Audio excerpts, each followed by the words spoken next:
This year's theme for Women's Day is Women in Leadership, achieving an equal future in a COVID-19 world.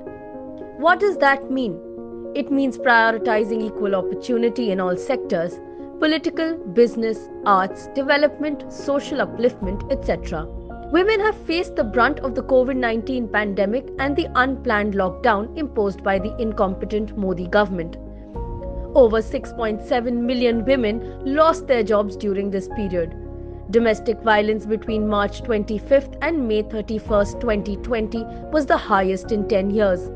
Globally, in developing countries, the poverty rate for women increased by 9.1% during the pandemic. Not only has the current government done anything to help women absorb the shock of the pandemic and subsequent lockdown, they have further exacerbated the situation by increasing prices for basic commodities, thus hurting women, especially poor women, even more. We need to do more to help women come back from where the pandemic has taken them. How? The Congress Party has proposed two groundbreaking policies that will fundamentally change the lives of women in India: Women's Reservation Bill and Nyay.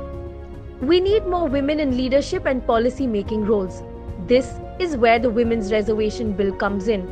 The bill promises 33% reservation for women in Parliament. The aim is to bring more women into the Lok Sabha and the policy and lawmaking process.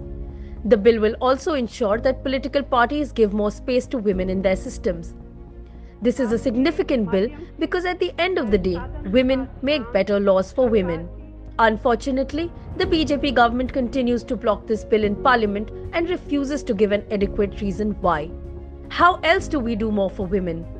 Nyay. The Congress has proposed a minimum income guarantee program for India's poorest families, with the added benefit of the money being deposited directly into the women's bank account. The Modi government, the Godi media and the RSS have this belief that giving money to the poor will be a wasted endeavor. They believe poor people would throw the money away and would not spend it wisely. However, every single global study on minimum income guarantee schemes has proven the contrary. Women especially have proven that they would spend the money wisely, investing in their children's education and nourishment, starting small enterprises, and eventually contributing to economic growth. It is unfortunate that the present government cannot see this. As a nation, we have to do more for our women. And we cannot stop trying simply because those in power don't have the foresight to understand that without the development of women, there is no development of the nation.